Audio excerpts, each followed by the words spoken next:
Years ago, some really good Hobie sailors discovered that if they glued the holes, it just made the boat a heck of a lot stiffer, and it went like a scalded cat. It was a lot faster. And if you've ever sailed a boat that hasn't been glued and a boat that has been glued, particularly in salt water or bumpy water, the difference is palpable. It's noticeable. I remember at a regatta with my brand new boat, I was all excited. And first race, local regatta, won the pin. And my buddy was off our weather quarter there. And a speedboat went right in front of us, right after the start. Like, really? And there was a wake coming off that boat. I told my crew, watch him. So take a look at him now and take a look at him after he goes through the wake. And of course, we both sailed through the wake. And when we looked back, just in the wake alone, we had gained about 2 boat lengths. He had an old 85 boat that was fast, but it wasn't glued. And I won't say it was all in the gluing, but it was pretty significantly a big part of it. So if you want to be competitive, the 2 things I would recommend would be glue your holes and tighten your trim. That is going to stiffen the boat up real tight, so all the energy from the wind will translate from the sails into the holes and through the water. All right, so we've got the Hobie 16 in the garage. We flipped it over. This was a short garage, so we had to flip it outside and then bring it in. And then we've supported it because it'll rest on that front mast support. We actually had to support it with rear and front and rear supports to lift both the main block, which is right there, and the mast base. Otherwise the boat will rock on those. So had to lift the boat up off of the concrete there, so it's not touching, the blocks aren't touching and all of that. So you can use boards, you can use whatever you want. We tried several things. I happen to have these 2x4s I built out for double stacking, and so we've lifted the boat up that way. We've got cardboard underneath because eventually we're going to be putting epoxy in and around these areas. I don't want it dripping on the concrete floor, so have some cardboard down for that. So now that the boat is in the garage, the next thing is to square it up. And what we did is we ran diagonal. We measured from the bow tang, the bolt on the bow tang, all the way back to the rudder pin hole in the transom. So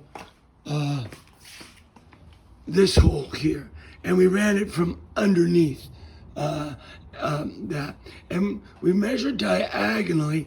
And if you remember your high school geometry, the best way to square up a rectangle is by measuring the diagonals.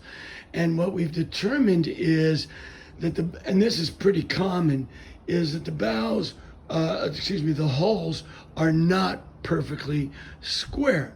So what we've done is we've taken the 6-to-1 main sheet that Hobie supplied.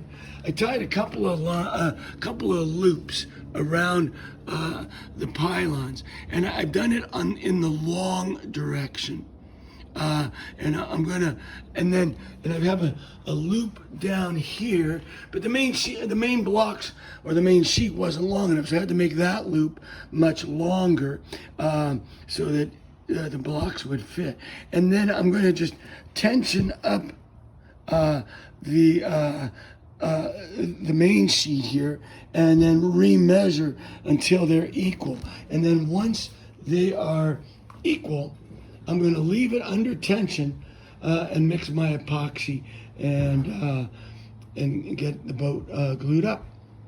We just finished measuring diagonally, and you can see the tape measure is still strung out. We've got it to within about an 1/8 or a 1/16 of an inch, fore and aft or diagonally. That's going to be close enough for us.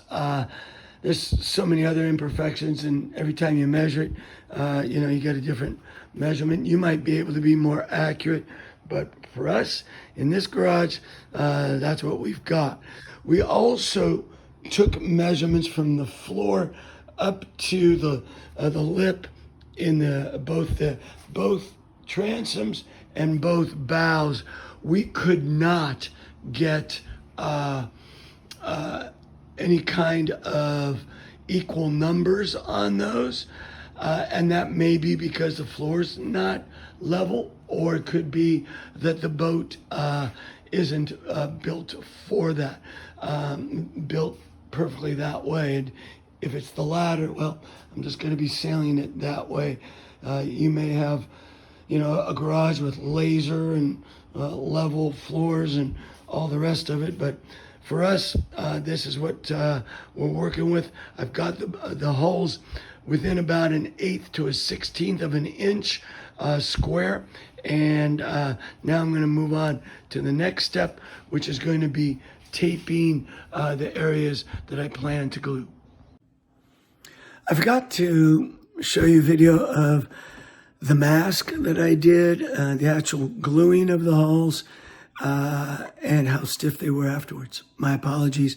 This is a low budget operation. But basically in masking, you just have to remember, it's just like masking for paint. You just have to remember though, this is not paint. So when you spill epoxy on it, the epoxy's gonna win. It's gonna stay there. So you wanna be kind of careful. Also, it's a good idea to build dams so you don't get a lot of running down the pylon. The key element I do want to remember to tell you is do not epoxy the sidebars, all right? Only the crossbars and the pylons.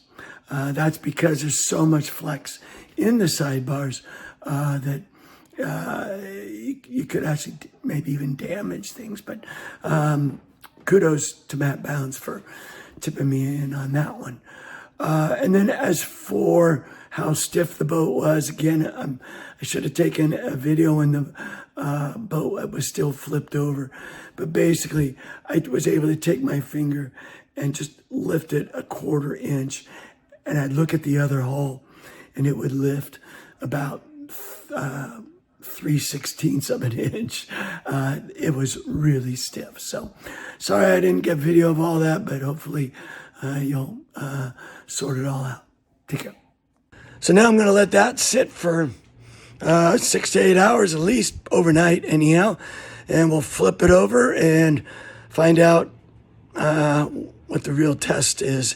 It'll be real stiff. The question is, how long will it stay stiff?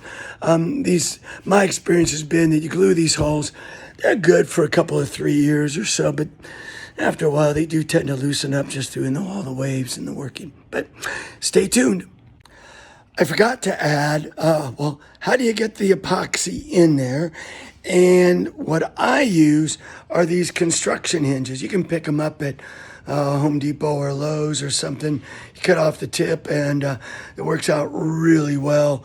And that just is what I squeeze into there. You have to go around a few times just to make sure it's all in there. I got a couple of really good sets on the front crossbar.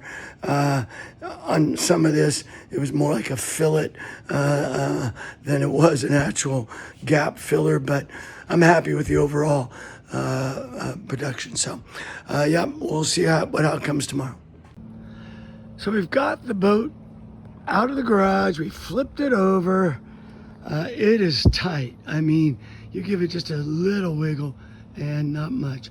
All of the tape is off. You can still see a little bit of blue tape there. I'm not going to worry about that. I'm going to let the salt water and the water take care of that. But if you kind of zoom in here, I don't know if yeah, let me try that. There you go. You can see where it's actually filling the gap up between in the pylon, and then ditto with the crossbar. Now, now many of you guys are probably much better at this and make it all look a lot prettier, but they got some functionality here, and that's the main thing.